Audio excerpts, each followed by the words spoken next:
All right, lovely intro. So yeah, I think what is really interesting here, and I think when we just look at this panel right now, and the joy of being here at NEM is we very much have the entirety of this core of so many nations here, and I think that's going to lend itself to some really interesting discussion this morning. And I think also to try and just define what that is, you know, that success, as we've just heard, we're going to try and find out where's the potential, where are the obstacles, is it financing, is there strategy missing? So we're going to look at this from different optics, also bring in regional experiences, local experiences. Can we make original more original? That's an interesting question to begin with. But I think let's begin very first, maybe with, I know with Lenka, we had this discussion already earlier.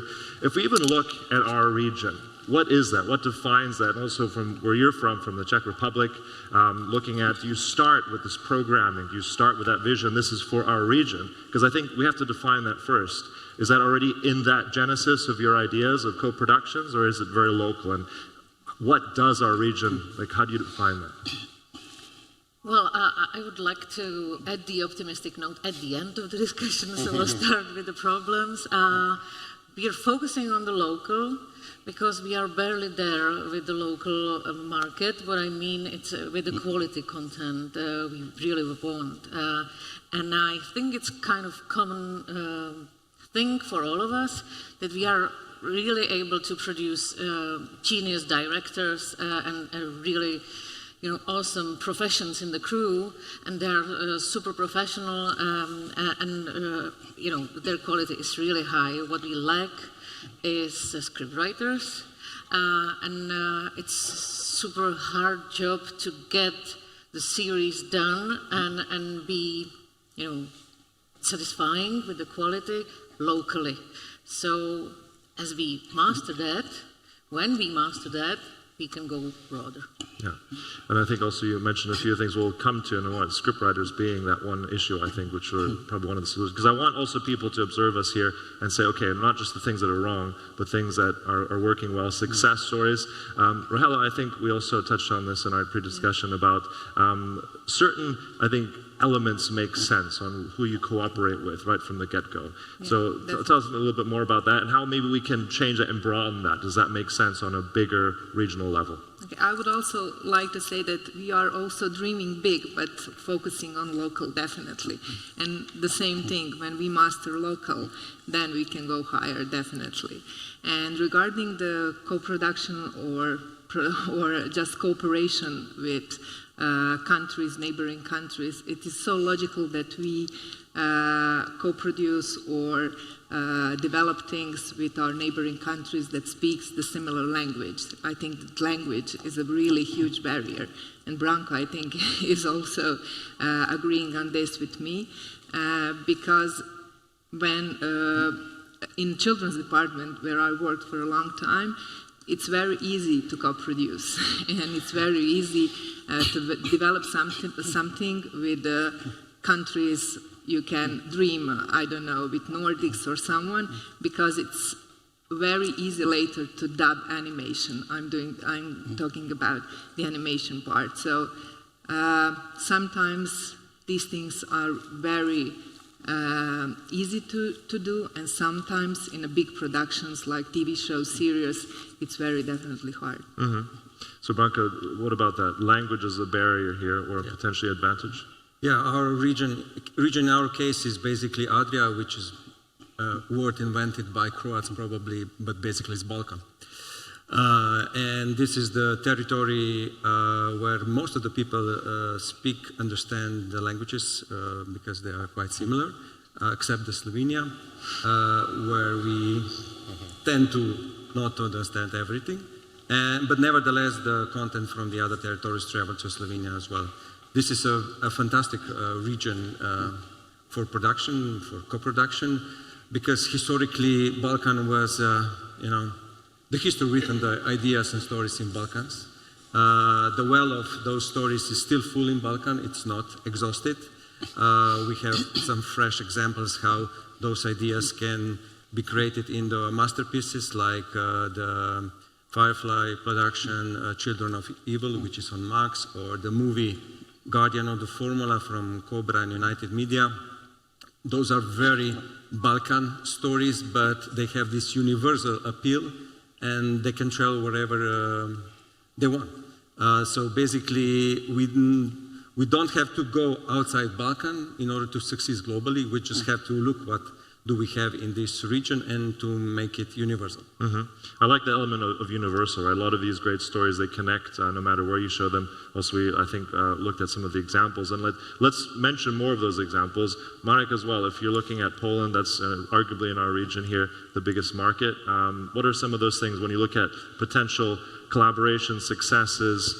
There have already been some, I think, so why don't you tell us a little bit about those successes and what that means for all of us. Well, I think that Poland is, as you said, is the biggest market in the region, and I believe also that many people in Poland believe that this market is self-sufficient, but I'm pretty much sure that we need to cooperate more with other countries, broadcasters, platforms, and so on from other countries.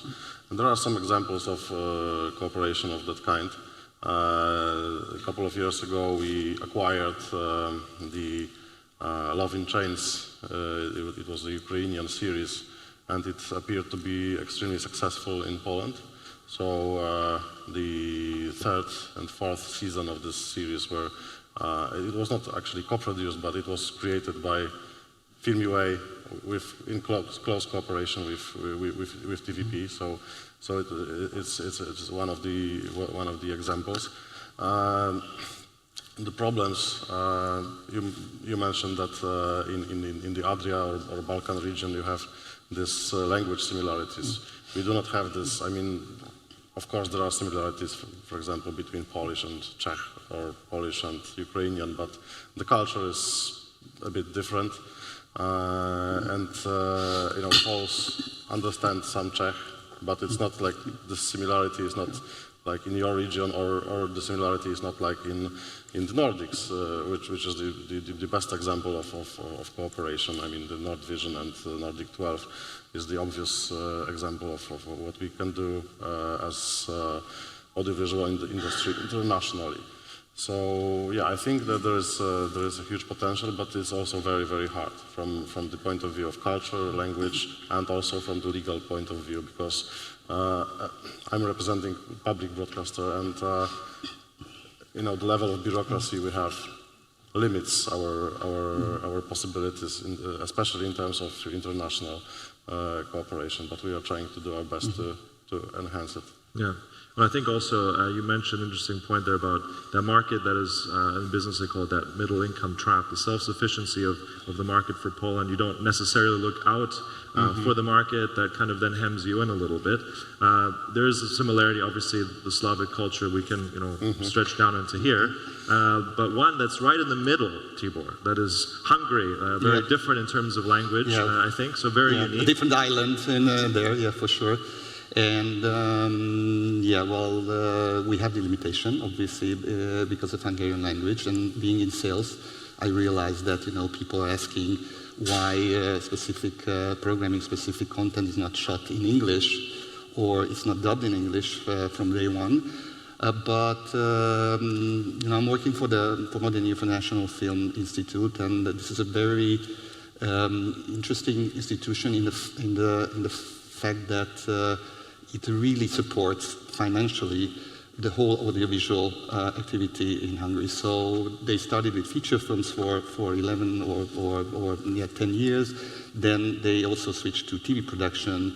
So they are supporting. We're not producing because we're an institution not producing. We just teaming up with producers who apply for with specific projects, and then we try to support them financially. So, and we're thinking big now. So we have big dreams.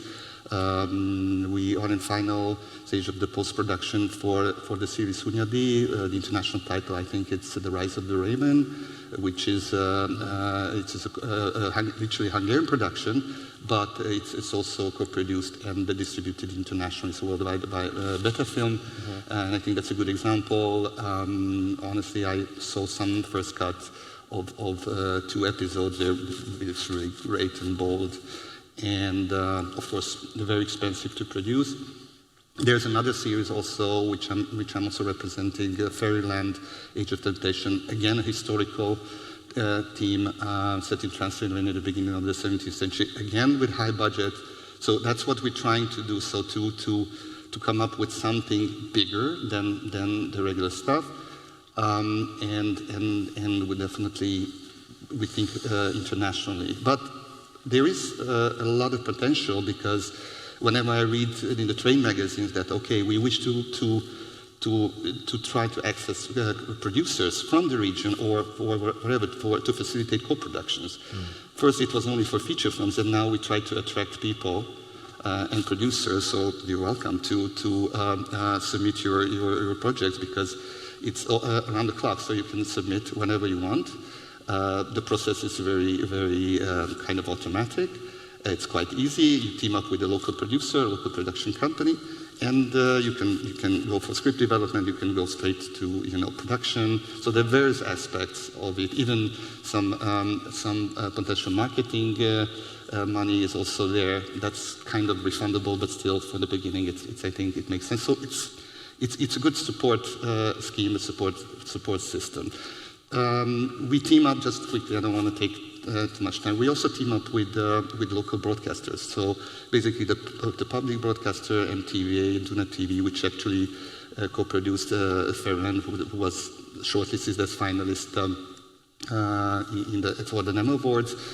Now we're gonna team up also with one of the biggest commercial group, TV2, for another series. So there's other potential.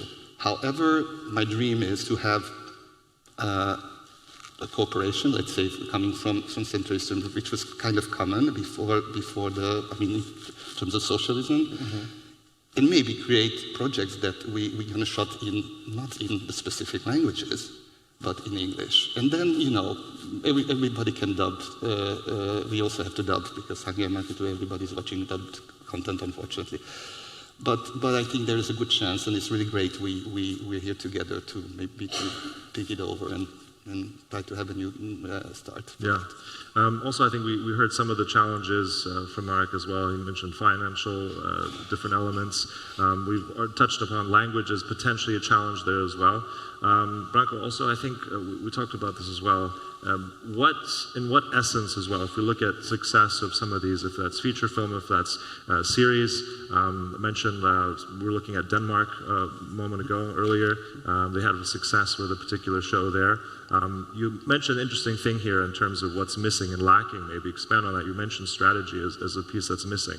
Can you go more into that? Yeah, if you compare our region with other European region, especially more developed region in the audiovisual sector, there's a strategy behind these sectors. Unfortunately, in our countries, there is no strategy. All those successes are accidental. It was done by the people who have passion, who have this great idea, and they know how to execute it. Okay, you have tax policies, again, which differ from Serbia to Slovenia. In Slovenia, they will dismiss rebate next year. In Serbia, you get almost 30%. But imagine if some smart guy would come and say, hey guys, you have this great region. It looks like a movie, all those locations. You have skilled people. You have a lot of ideas. Let's do it together in one common strategy with a common financial approach. I think we will be European Bollywood. But there is no such a guy, so this is utopia. But nevertheless, what we are lacking the strategy in comparison to the other European. Even Hungary has the best strategy among Central and Eastern Europe, because the government, from whatever the reason, recognizing that this is a very important tool, if both financially, creatively, nationally. So maybe we need some other types of regulators. Okay, interesting point as well. And I think also, Rahela, to you now as well, the whole pieces are moving all together. So talk very much about national broadcasters and where is that strategy coming from? Because as we said, the national broadcasters will keep it very localized. They're not going to necessarily look on the wider realm. And I think also an anecdote you shared with me some time ago, let's go into, I think it was about documentaries and music. I think that was an interesting little note there. So both of those. Where is that future moving towards? I just have to say that the word strategy is so refreshing to hear in this creative media times, because I think that the theory and strategy is the main point and beginning of everything, beginning of creativity and everything, of course, enthusiasm and everything, but strategy and theory are something that I always advocate for, so it can bring success definitely. And regarding your question about the music, that we never made the strategy, again, keyword, to make the content that will sell abroad. It's not our strategy. Our strategy is to make content that we will broadcast here in Croatia. So every time when we produce documentaries or something like that, it's much easier to have music from the Stokes than original music. So when sometimes someone asks maybe to acquire our documentary, we always have a problem with music rights and stuff like that. So it's maybe some anecdote that we are dealing with, because there is no such a paper or strategy that says, okay, we are now going to produce, create, develop things that we can sell locally, regionally, wherever. So. Yeah, but I think that's one of the main foundations here. That's now we're talking about strategy and moving forward. That's the key thing that hopefully can take away from this. But also in that sort of light, if we look at collaboration, originals, etc., are there elements, let's say, that make more sense, that are easier to do, harder? What would thrive here? Is it documentaries? Is it comedies? Because I mean, these are all completely different worlds, right, Lenka? So which one would you say is like that makes sense for our region? These are, because it's totally different elements. Well, I wouldn't go for comedy at first. Doesn't translate well, right? It's really hard to do, even locally, and to make humor universal for all of us. That's really a college of screenwriting. So I would start with the kids animation or like kids content, documentary, sure. And if we talk about scripted, I would look for a story that's common to us, connects us, maybe some kind of true story that really happened and connected us, that I can imagine. Okay. So Marek, to you, what makes sense? Documentaries, comedies, I think what do you choose? Animation is the perfect example. Also because animation needs significant amounts of money invested, and it's easy to adapt. I mean, to dub like kids content, but definitely documentaries are not that risky in terms of investing money, because they are not that expensive as, for example, feature series. And there are many examples of documentaries that they were like co-produced by broadcasters or internationally co-produced. In terms of strategy, I think that what we need is the leadership that finds it really important to cooperate internationally. I think the very good example of this leadership, it was the Czech television under Peter Dvořák's term. For him, it was like really important to have this international cooperation at all levels. But if the leadership of particular broadcaster or a company do not feel that it's important, then you will never reach it, because of the organizational culture. People tend to. It's easier for people to work with their local production companies, not to go outside and so on. So I think this is important. Of course, there are examples of countries in which this is a part of their culture to cooperate internationally. The Nordics, But I think it's common for our region that things are organized like very last minute.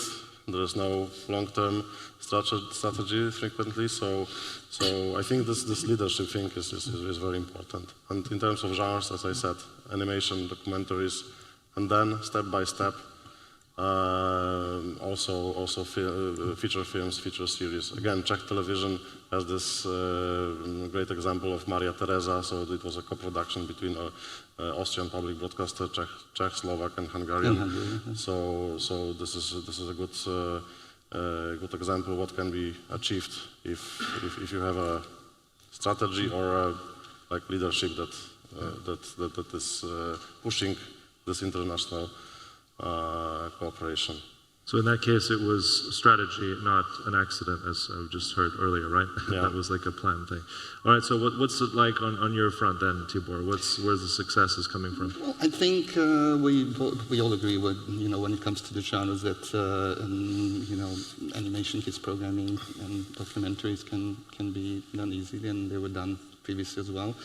I'm always thinking ahead regarding scripted series, what would be the right strategy. I wouldn't opt I could try, or we could try, but I think it's not going to work so well internationally because I have to think internationally. The good thing with the strategic approach of the Film Institute in Hungary is that they whatever they support financially, they always have a thought how to sell it internationally. So we have a division. I'm working for the NFI World Sales Division, and the way of thinking is, okay, this is good. We really want something for our domestic audience, but is there something also that can be built around it to sell it internationally? So we are somehow incentivized by the fact that we have to do it. On the other hand, in most of your countries, TVP has a great international sales division led by Alexandra. She's a good friend of mine, and she's doing a terrific job. But not everybody has the same approach. For example, in Hungary, most of the broadcasting groups are producing in-house, or they prefer producers. Definitely they go for their specific audiences, especially the commercial broadcasters. But then they try, okay, so is this something that is sellable abroad or not? So they try ways, but there's not, I don't see as a built-in strategy that, okay, let's do it. Although they're commercial TV, so we're not talking, they should make money out of it at the end of the day. They don't have a specific division for that, so it's kind of somehow lost a bit in translation in a way. With regarding the series genre, I would go instead of comedy first with some more like investigative detective stories or something like mystery, even if it's, let's say, set in more like a costume. We discussed yesterday how Hungarians are seeing the common past with Austrians, like the big empire. Maybe there is something set there. I think everybody had some kind of connection here, including Croatia. So that can be something that is set there in this specific period, and it can be a fancy, good-looking, fresh approach. So maybe that's one thing, or some contemporary story. So it's. We are contemplating a lot of opportunities, so everybody's welcome to see us and submit their ideas, as I said it before. And also, I think to take stock, Branko, as well, we talked about certain elements that are missing in terms of, you brought it up first with strategy. Mark mentioned also leadership. Obviously, there's financing, there's attention. I think also being involved in the region, it's also, I think, very much a little bit of an inner block in a way, right? Because I think, as Rahela alluded to, these are accidental successes. These are not necessarily planned. But I think also there isn't enough, let's say, is it also a confidence issue for this region to potentially step out? How have you perceived, when you look at also internally within, is it the Balkans or Central and Eastern Europe up into the Baltics, how internationally media and shows and things are perceived here? Has that changed, I hope, for the better in the last 5-10 years? all international formats are perceived, I would say, normally. The ones, there are some who are working and some who are not working. It depends again on a culture to culture, country to country. But I would say to your first part of the question, maybe what we are really lacking or missing is the synthesis from the yesterday's Warner Brothers Discovery presentations. Big dream big, dream more, dare more. Maybe just a bit more confidence. Although they say the people from Balkan, we have a lot of confidence, but maybe not on American level. So we have to upgrade it to American level. But that's also not to say that, obviously I'm going to be biased here growing up in America and in California, but I think you don't have to be overzealous. That doesn't really work all the time. I find that sort of element of bringing the Americana into this region, sometimes it doesn't compute fully. So that's not necessarily an ingredient to success, but I think vision, you touched on it there. Boldness, I think, is something potentially that needs to be more of in strategy, and I think also how people carry themselves. Huh? So, Rahela, what do you think? Big, bold, creative, BBC. So, yeah. So one of their advertising elements from the few years ago. So think bold, definitely. We are all scared sometimes to think bold. So maybe this is definitely the way to think. And how about like other perceptions from, let's say, when you said you have to create something for broadcasting it. You don't create it for, let's have international success. It's a totally different world. And also with audience, right? There's going to be a different type of audience, different demographics. So where do you see, out of your experience, I know that you've worked with a lot with developing youth and this whole success. Is that maybe also what needs to be in the strategy, is like very targeted audience? Is that part of the success, that there needs to be a correlation to that to have, let's say, a bigger footstep in the world? Well, definitely sometimes you have to target it very focused, especially with the children and youth. But of course, if you are developing for the prime time, then you should have a broader audience, family audience. So it depends on the slot that you are going to broadcast something. But I would like to say that I think that the independent producers are very eager to sell their content, and we are working a lot with independent productions. So maybe we as a public broadcaster do not have this strategy, but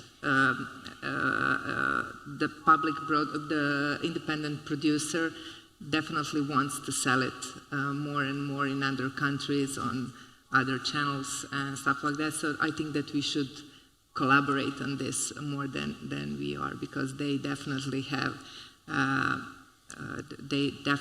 a dream to sell more. Yeah, and speaking of, I think, range, also accessibility, confidence issue, also with some of the things just alluding to with streaming potentially. I know, Lenka, you have some experience with this, I think very much in the region, one of the forerunners of what you've done there. How does streaming play into this? Because I think also when we talked earlier, working with someone like Netflix, you very resolutely said no to that, right? So let's go into that a little bit. Well, on our local market, they are our direct competitor, because we have our own SVOD platform. So we not only compete for local content, local series, but we also compete for acquiring various stuff. So it's a competitor. So we don't sell anything to Netflix, and I don't say it's okay or it's right. There are different strategies and two sides of a coin. I'd say, well, it's not about Netflix in our case, and the cooperation between our countries. We don't need Netflix for that. I think we need to just, we need to work hard and prove ourselves. And if we gonna work hard and produce quality content, it makes us confident enough to be good partners for each other.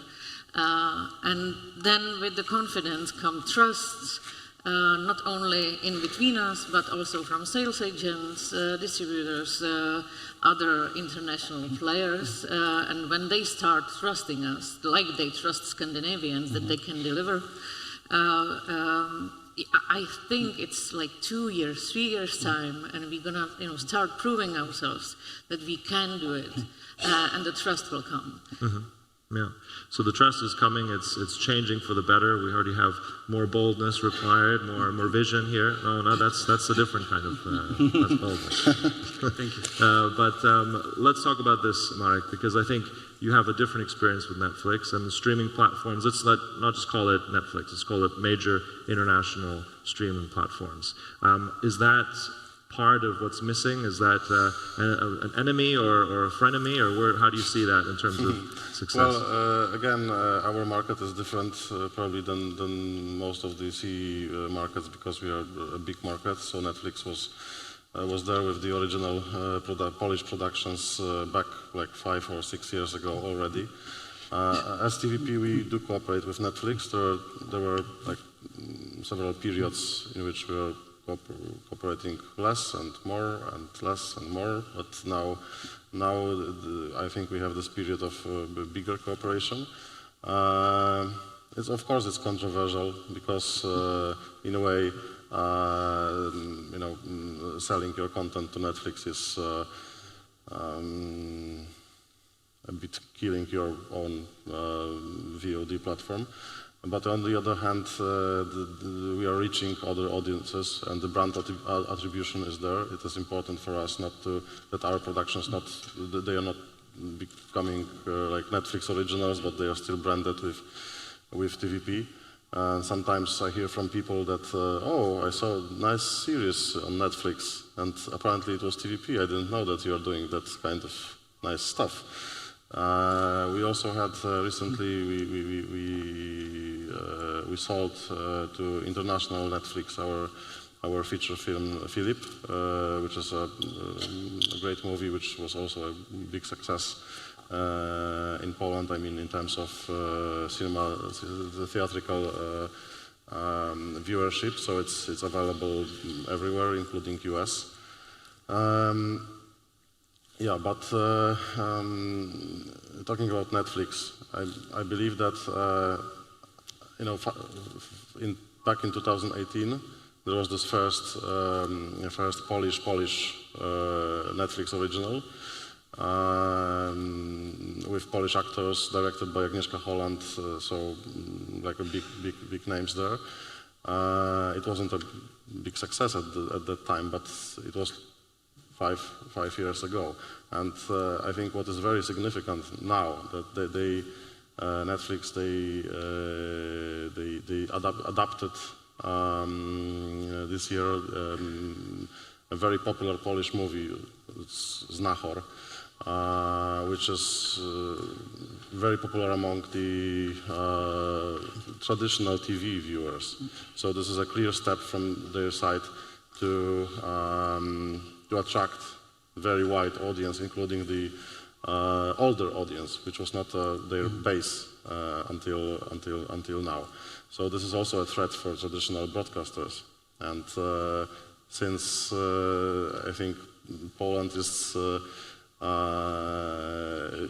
since Poland is a big market and it's like they are testing some things in Poland, probably it will also come at some point to the other countries of the region. So yeah. I think, as you said, as an advantage to get more notice, and an advantage to have more of an audience connected to things that might not be necessarily stretched out. And I think also on that one, if I may allow myself a small Polish anecdote about that with Znachor, as you mentioned, I think one of the very few stories that, let's say, ends quite with a good, positive ending, which is, I think, a challenge I've observed with a lot of Polish cinema, that and others, that the endings tend to be a little bit challenging. Let's put it that way. So streaming, Tibor. I mean, you said there's the most support as well that you already have in Hungary, that was already alluded to earlier. So is streaming an advantage here or a disadvantage? Well, NFI, so the Film Institute, although it does have one particular SWOT service of its own, which is dedicated to Hungarian feature films mainly, and documentaries, called Filmio, filmio.hu. But that's obviously we'll try to feed, not just with classics, but the new stuff as well.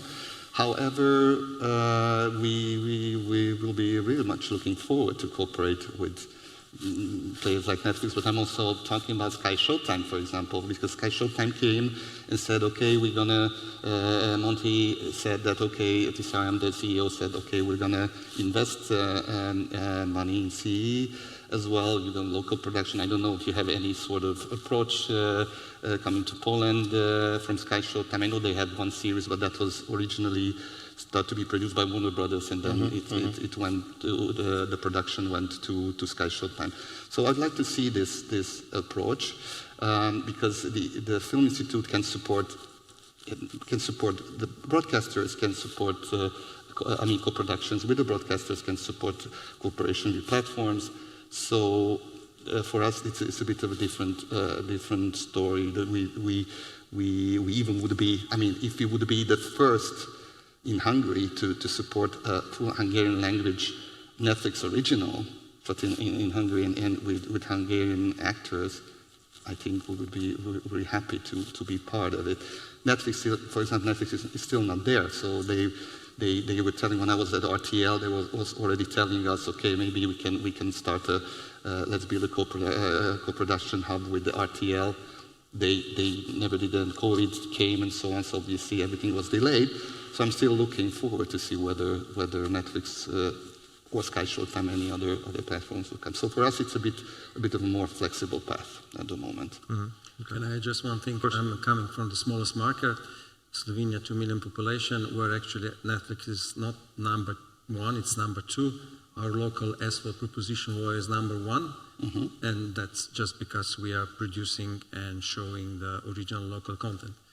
And selling this to Netflix, it will be like shooting yourself in your knee. And we never treated Netflix as our competition because we are not in the same story. It's impossible to be in the same story in our small markets in comparison to the global approach of Netflix. But in a way, we did a pioneering work for all streamers in Slovenia, because from 2010, when we started, we basically educated the audience that this is good, safe, you can pay, you can watch, you can subscribe, unsubscribe, so forth. So we cultivated the audience, but we will be number 1 if we will produce writings for the Slovenian local audience. And that's the formula. But the big guys, big streamers have a different strategy, as I see it now. First of all, they are currently in this R-letter period. Reduce, recycle, reuse, which are devil words for creative industry. So they are not encouraging the creativity and originality. They are focused now on distribution and utilization, what they already have. And the second thing is, if they want to support this ad tier, they will have to go more in unscripted, more than scripted, because scripted is not so friendly for sponsorship, product placement, and so forth. So most probably we'll see much more of entertainment reality formats on the big guys streamers, which is a good thing for local guys, because then we have a bit more clear path going forward with the scripted, as Lenka mentioned. Reality also works on streaming local reality, but nevertheless, it's impossible to compare local streamers versus global streamers, because we are not in the same league. We are in the same battlefield. This battlefield is called number of subscription per household, so between 2 and 3 per household, so depends on the country. So if we will be good, we'll be always there. Rahela, also, you had an interesting point as well. This is, I think, connected with licensing on, actually, with Croatian works that are actually not even necessarily available, even if they are successful on big platforms, right? I would like to say also something regarding the VOD. I'm the editor-in-chief of television only, and I have my colleague is the head of digital. So we are collaborating really, really good, because we both think that the synergy between those two platforms is actually something that is very, very important. I think that our biggest fear sometimes is in our house, the mindset of our employees or are creative people that think that if you put something first on the VOD, the linear will last. But we think that it's not the true, because our strategy is, we have this kind of strategy. Our strategy is reach, definitely. So I think that the serving audience where there is the priority for us. So this is one thing. And the other thing, when Netflix came, they acquired a lot of things from Croatian television and from the independent producers. I see Nebojša here.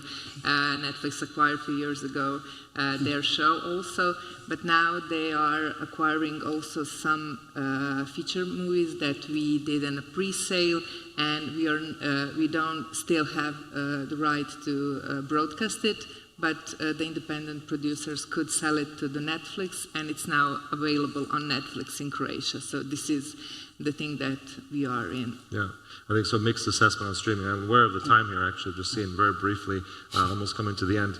Lenka, there was also an element, I think, which touches, I think, the United States, North America, Europe just as well.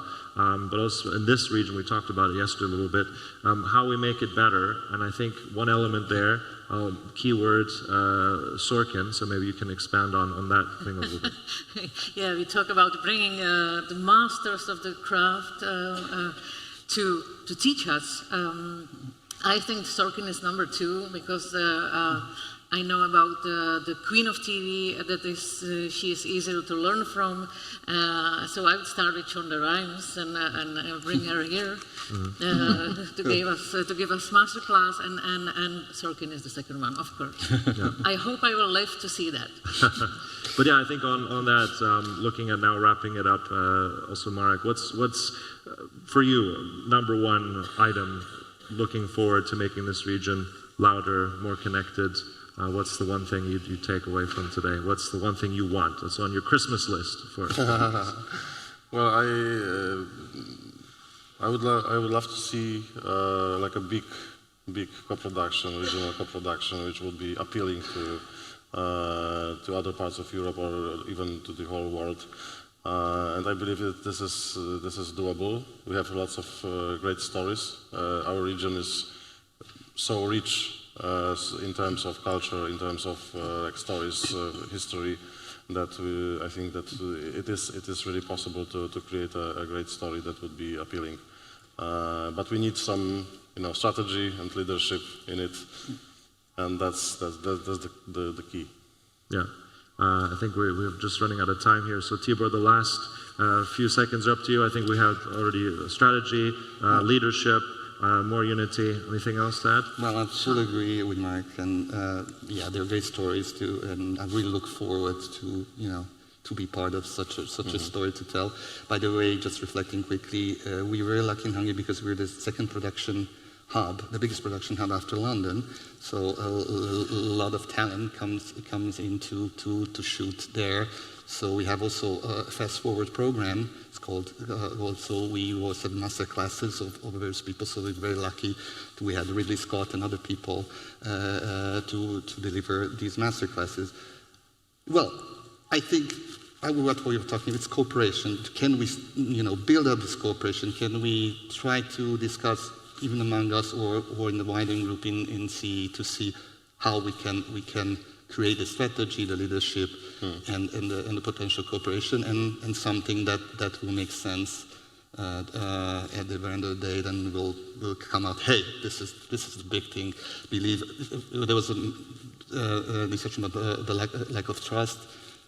Let's prove it that we can do it, and even in the sunny hills of California, they will say, "Oh, this is something great. We want to cooperate with you. Maybe there's going to be a next project as well." Yeah. But that's my dream or my Christmas. And I think the sun is quite literally shining on this. So I think a lot of interesting case studies. But I think we're all in unison here that more can be done. But I think strategy is ahead, and good to have it all. Good to share it all. I know we've now concluded, so let's carry on the conversations. Of course, a place like NEM is one of those places where these sort of things can happen. Well, fancy that. So thank you to all of you. Thank you so much. Thank you, Tibor. Thank you, Marek. Thank you, Lenka. Thank you, Rahela. And thank you also to you, Branko. Thank you. Thank you. Thank you, Sascha. Thank you.